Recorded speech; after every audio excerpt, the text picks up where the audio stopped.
Hi guys, it's Just Jay, who's just been missing for a few months. But I have made the videos. I haven't had a chance to post them just yet, and I hope to post them soon. But I did want to come in and give a quick recap of what's been going on. So, kind of where I last posted, to give you a rundown. I'm 32 years old. I live in Florida. I'm a 5-year post-cancer survivor, and I have been overweight my entire life, and I decided back in 2018 that I was going to have weight loss surgery. I got my referral from my doctor, and then I signed up for this weight loss program. So pretty much I was approved for weight loss surgery.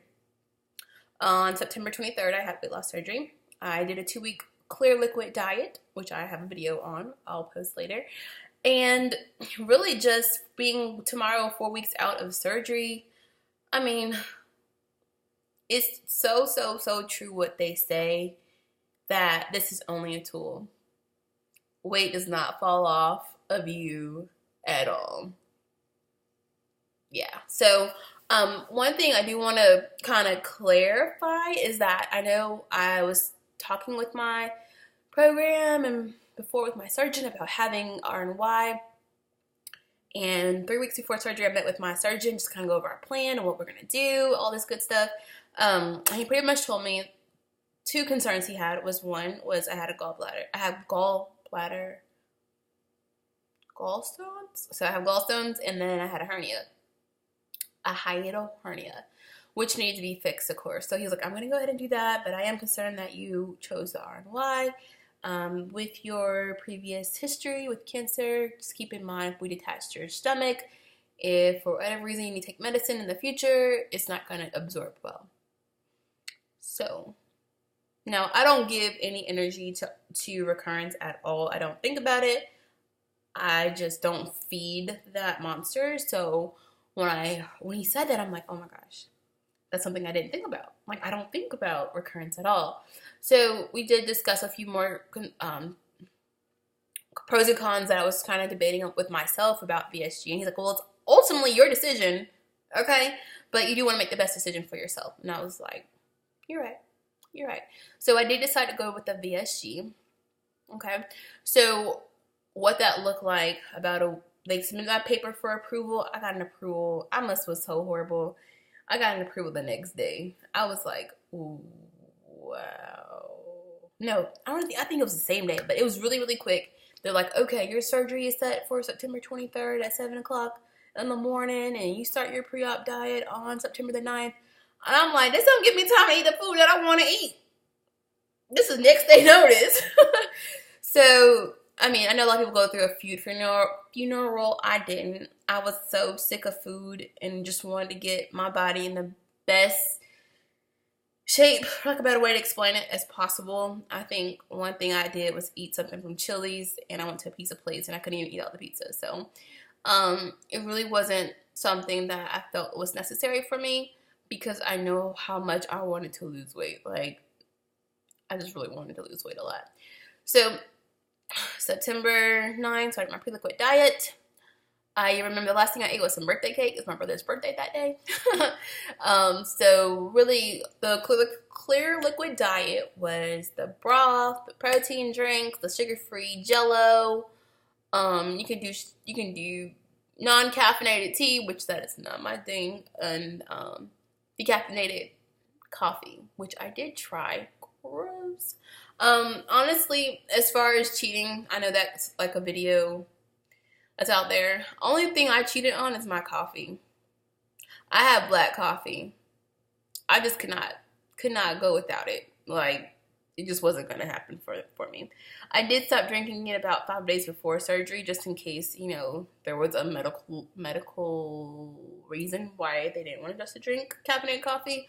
But I could not go to work and not drink coffee. That's just, I had to keep my job. So yeah. So September 23rd, I had my surgery.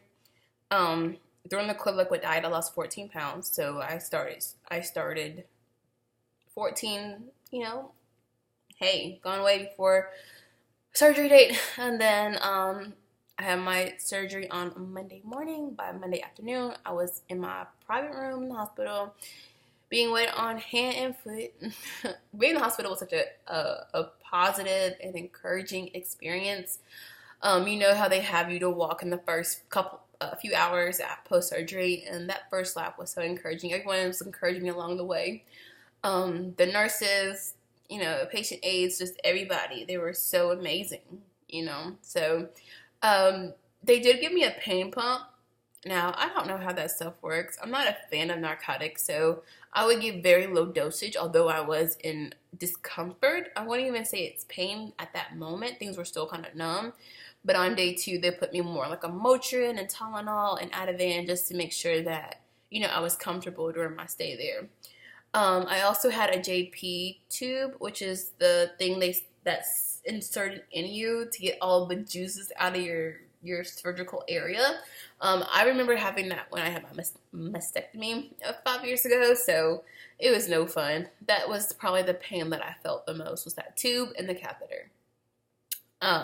So I did do 3 days overall in the hospital. Day 2, I went to do the swallow test to make sure there weren't any leaks. And once that was approved, A-OK, things were fine there. I then went to, they did sit on a tray. So my first tray in the hospital was some broth. Okay, some custard, which was so good, by the way. I don't know, hospital custard. It tastes like the custard for banana pudding. I think my mind was delusional, but that's what it tastes like to me.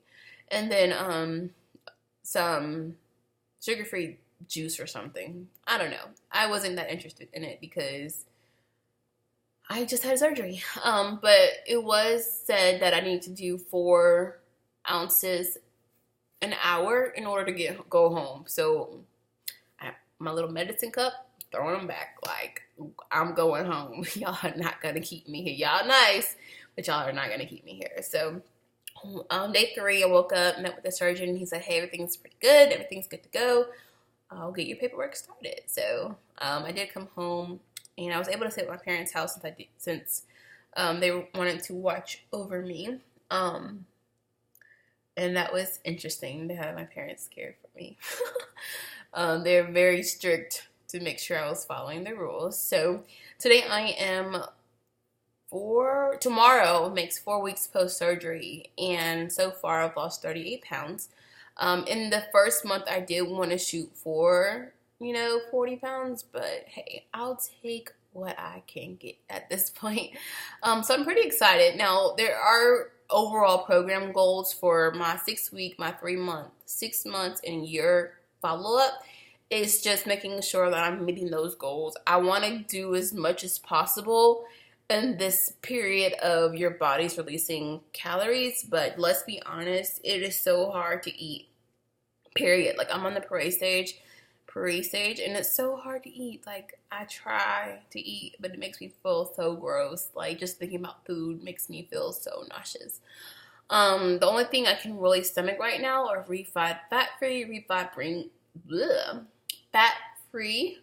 refried beans. And I put that in my little processor, and some tomatoes and some cheese, and I'll eat on that. Now, I learned today that's only 123 calories, and I need 600. It's going to be something to work on, but I know the days that I don't really eat, the days I don't lose anything. So, well, I do want to keep this under 10 minutes. So, yeah, I'm just getting you all caught up on what's been going on. My next appointment won't be until November, but I will, fingers crossed, be able to update you all then. Thanks for watching.